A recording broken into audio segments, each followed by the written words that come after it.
So tell me a little bit about the idea behind the Book of St Mawes, Pilots, Pilchards and Politics. Well, St Mawes is very dear to my heart, actually. My grandmother's family came from St Mawes. I've still got relatives there, and we go there quite a lot. It's obviously 6 miles down the road from Gerrans. Yeah. And I just think it's a lovely, lovely place. I always have done. I've hung out a lot there through the years. I first wrote quite a sort of a small book, actually, about St Mawes. I can't remember, probably about 12 years ago or something, I think. Yeah. And that did very well. Mm-hmm. And then since then, whenever any information has come my way, I've sort of stashed it away. Yeah. And so I got to a point where I thought I've probably got enough stuff now. For another book. You know, to actually do a bigger volume and so what have you. So I talked to a lot of people in St Mawes and borrowed a lot of photographs. Yeah. And got their stories from them of days of old and what have you, and put it all together, and the result is this book. So it's a bit of a labour of love, as you say. You're a Gerrans boy, but yes, that's right. Lots of family and roots in St Mawes. Absolutely, yeah. St Mawes is just a bit of heaven in Cornwall, I think. Well, isn't it? it's the original Cornish Riviera, as far as I'm concerned. Yeah, and this book, the photographs are one of the things that will appeal to many people of how it has changed the seafront bit as you go along, and the pictures of old boys and the youngsters in St Mawes. How long has it taken you to compile and then go through all of these photographs? Well, it's taken me a good year. Yeah. Incredible. Basically. And there's a picture of the Queen, of course, on her visit. Absolutely, on a Jubilee visit. Yep, in 77. So what about tracing the people who were in these photographs? Because I see you've got lots of names. You've been able to name them. Well, luckily, a lot of the people that lent me photographs knew the names of the people that were in them. Occasionally, you'll have a group of people and no one will remember who the two on the left-hand side were. Yeah. You can't help that, so you have to put just little question marks for them. But more or less, you know everyone that's there. But the St Mawes school football team from 1930, everybody is named, including the headmaster there. That's right. I was very lucky there, wasn't I? That's just great. There they are on the kit with the football that probably weighs a ton and a half of leather. Oh, I'm sure it does. The leather ball, yeah. What other stories did you manage to glean on your research? And oh my goodness me.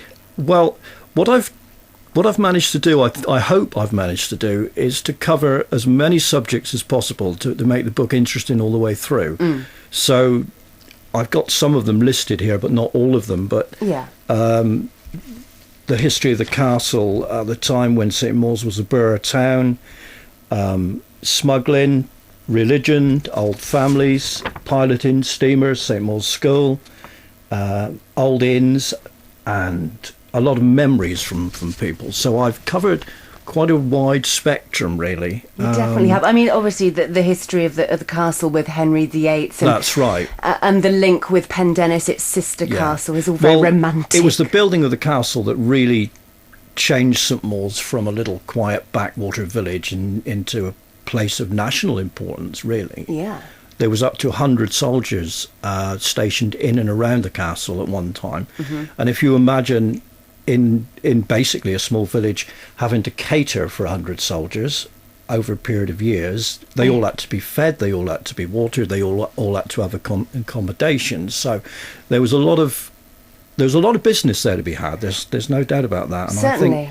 I think that changed the fortunes of St Mawes quite a lot, really. I'm sure, because the castle is quite small in terms of castles. It is, absolutely. And is it true that she's never fired her cannons in anger? Yes, so I believe. In fact, don't do me for dates all afternoon. Oh, wait, don't you worry. Dare. Don't you worry. Don't you dare. But St Mawes Castle was surrendered to the parliamentary forces without a shot being fired in 1646, which was towards the end of the Civil War. Okay. It's never actually been attacked and engaged in battle. Engaged in battle, if you like. Did Henry VIII ever stay there, do we know?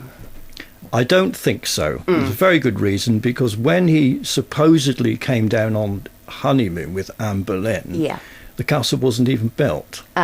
So there was nowhere for him to rest No. his weary load. Absolutely. And what a lot of it there was. I think what he probably did is he came down and maybe they'd started building St Mawes and Pendennis, or they were thinking about building it. Right. I think he came down and sort of Scouted out the location. came down by ship, obviously, and had a look to see where they were going to be. Yeah. But no, I don't think there's any evidence that he really stayed there, unfortunately. So what was St Mawes known as? You say the building of the castle changed its fortunes, understandably, with an extra 100 people to feed and water Yeah. all year round. What was it known as before, and how has it sort of changed? You say about piloting and pilchards and politics. Yeah, well, it's always been what they called at the time a fisher town.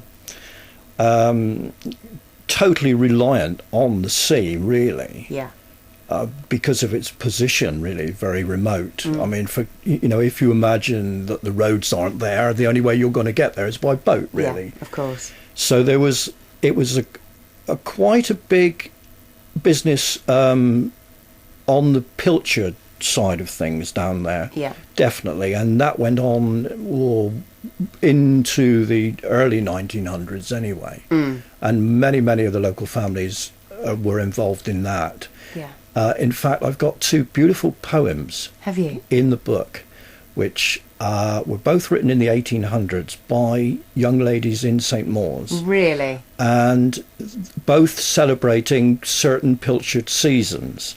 And just reading those poems, it just gives you such a wonderful picture of what the village must have been like at that time, and how when there was a big catch of pilchards, how everybody, All but hands. everyone turned out and worked.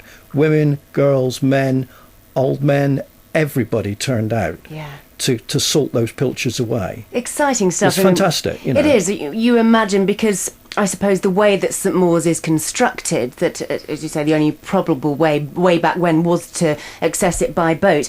When you have all of those silver darlings coming in and everyone with the baskets and That's right. getting ready with the nets, you think of some of the pilchard catches off Cornwall. I think the record one is about 13 million. I think Yeah, it's some St Ives. incredible figure like that. Yeah. I mean, even a quarter, a tenth of that. Yeah. How many people must be needed to Exactly. sort them, pack them, and then get them down into Because the you've only salt? got a limited amount of time while they're Exactly, fresh. It's before all they got go. to be done straight away. And There's cured no and- sort of hanging around with it. So they Wonderful. work day and night to but- do this. But it paid dividends, I suppose. And it did. Yeah. And it clothed them, and it fed them, and housed them, and everything else. So it's very important. It is, and it's lovely to hear, I suppose, St Mawes' tales of the pilchard industry, because we often hear about St Ives and lots That's of places down on the Lizard, and, Yeah. and St Mawes played its part in that Yes, as well. Yes, it did, absolutely. So where can people get this book from then, Chris? It's called, as I say, The Book of St Mawes, Pilots, Pilchards and Politics. Where can they get it to? Well, it's published in October. You've probably got the date there in front of you. I can't see. I'm looking now. It's published in October by Halsgrove. Yep.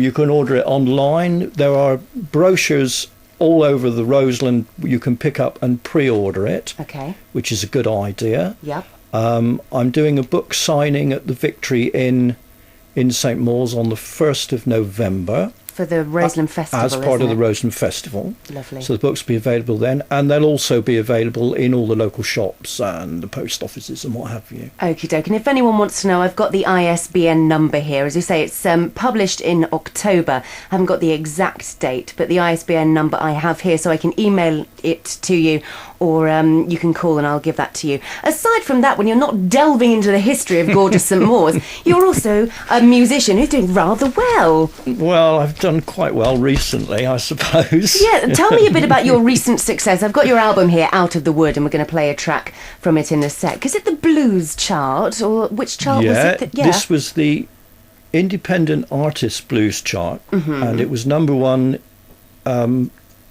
just after Christmas Yeah. and into the new year. It was 6 weeks. Fantastic. It was number one. And that was pretty brilliant, really. I couldn't really believe it. I mean, that was wonderful, really. Yeah. And when I'm a millionaire, you'll be the first to know. I shall Thank come in you. and tell you. Well, it's not bad for a boy from Gerrans, Not is it? really. Not bad at all. Chris, thank you so much for coming Thank in. you. And good luck with the book. We're going to play a track from your album, Out of the Wood. This is Blue Train. Thank you so much. Thank you, Emma. It's been Thank lovely. you. Thank you.